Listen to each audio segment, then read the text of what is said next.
Hello folks, let's talk about texture. So you are going to be working on a frottage project, which is texture rubbings. Okay, so I have a variety of objects that I just sort of pulled from my attic, and I have my sketchbook. In your folders, you also have newsprint, which is this light grayish, very thin paper. It's basically what newspaper is printed on, but you know, obviously mine is the newspaper. This can also be used. It's a nice thin paper. This can be used for your frottage as well, but your sketchbook will also work just fine. I have a crayon here, a regular Crayola crayon. I peeled it, get the paper off. I also have my ebony pencil. I have a colored pencil. This is a stick of graphite, which you guys don't have, but I'm going to show you how it works anyway, just in case. So what you want to do is go outside, collect a variety of things with different textures. You can find natural objects like leaves and branches and rocks and the surface of the ground anywhere, which is what we kind of did with that surface test. And then what you want to do is gather those objects, place them under a piece of paper, and you're going to create a rubbing. So you're just holding the crayon on its side, and you create an image by applying that color. Okay, now there's two ways to go about doing this project. One is to create a design on a piece of paper, on one single piece of paper, using a different variety of textures. You can also use a variety of colors. You have a couple different kinds of colored crayons in there, so you can do that. So you want to think about, okay, well, what's my focal point? What's the most interesting thing? You may need to experiment too with some of the objects you have for what works the best, how much pressure you need to apply. It's like, this is just like a toy that, like a block thing, you know, and then, oh, let's move it over here and create another section. And maybe I don't want to do the whole thing. I just want to do a little bit of that.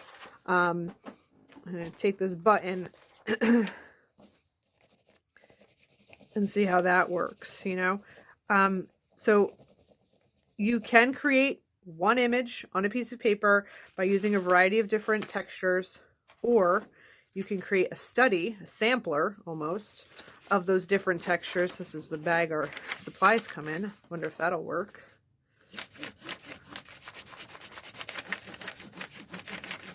Okay. That works better over there like that. So see, you might get weird areas. You might get a really nice imprint. Okay. So that's why the collage could also be a good solution for some of you. Okay. But what you can do is create a sampler of all these different textures, and then using scissors and glue, cut them up to create a collage. Okay. You can use three-dimensional objects as well. Like I have this spool of string here. Think about what side you're using. See if this will work. It's not really working that well. Let's try the pencil. And sometimes, see, that's not working. I don't like it. So I'm going to switch it up. Let's try this side here. Oh, that looks better. Okay. And not everything you do will work. And that's okay. But there we go. That is a nice imprint. Okay. So that worked better than that, right? Here's another three-dimensional object. I have a little vase here. I'm just going to kind of wrap my paper around that, give it a try. And like, what works the best? Is it the crayon? Is it the pencil on its side? I have this frame here. This is like super textured. Let's see how that works. And like, sometimes things might rip. So you have to be gentle, especially if it's like super textured.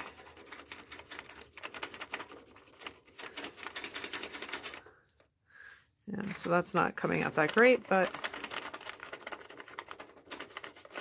it does create some interesting little curvy lines, right?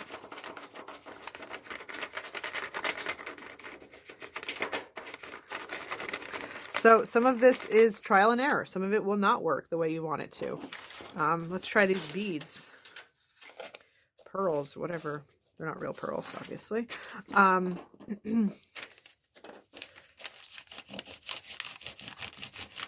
Okay, that could create some kind of a line in your piece. Hair even can work. So here's this creepy doll, okay? And I'm just going to take a piece of her hair and try that out. Okay. And it might work better on different paper. It might work better on with different material. Here, let's try the ebony pencil on its side.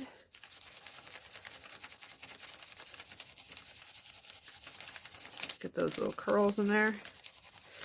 Okay, so most of this is experimental. Okay, fabric is also can also create some really interesting textures. So let's give the lace on her dress a try here. Sometimes the hardest part too is figuring out how to get it under your paper. All right, let's see. Let's take this.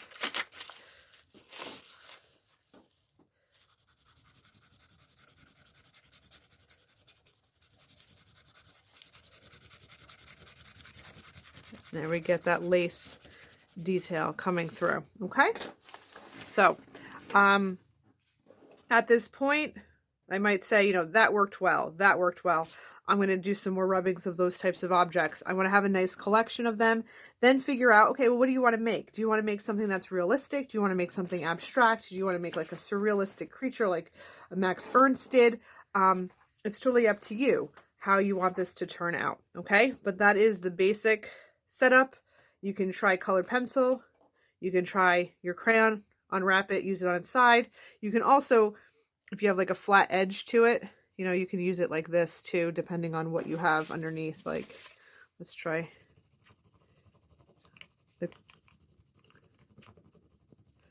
see that button with using the point will look a different way than using the side.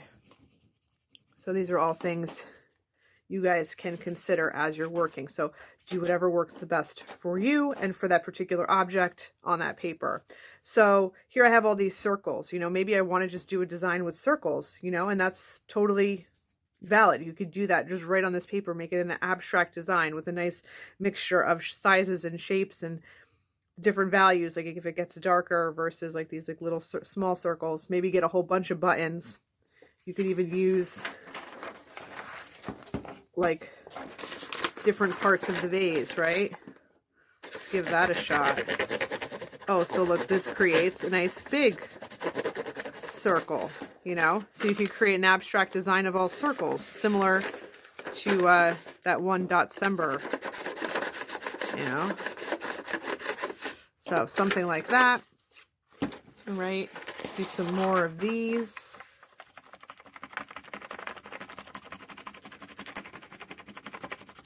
There we go. All right, and then that can become an interesting design. Obviously, my design's not that interesting, but by building up those layers, maybe introducing new colors, different types of textures, different shapes, you can create an interesting design this way.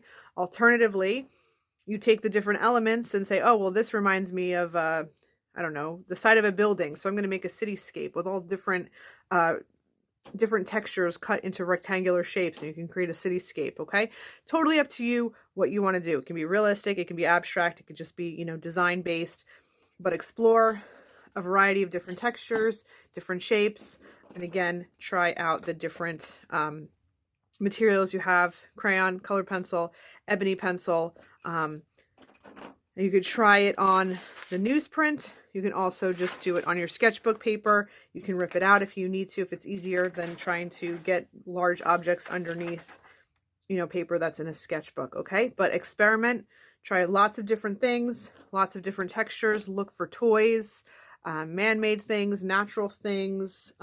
There's literally texture all over the place. Carpet, hardwood floors, tile floors, various kitchen supplies. Go into the junk drawers, the tool shed, whatever. You can find lots of different things to create these really cool rubbings and then create an image, again, abstract or of something recognizable. So I hope you guys have fun with this. I look forward to seeing what you come up with. Have fun.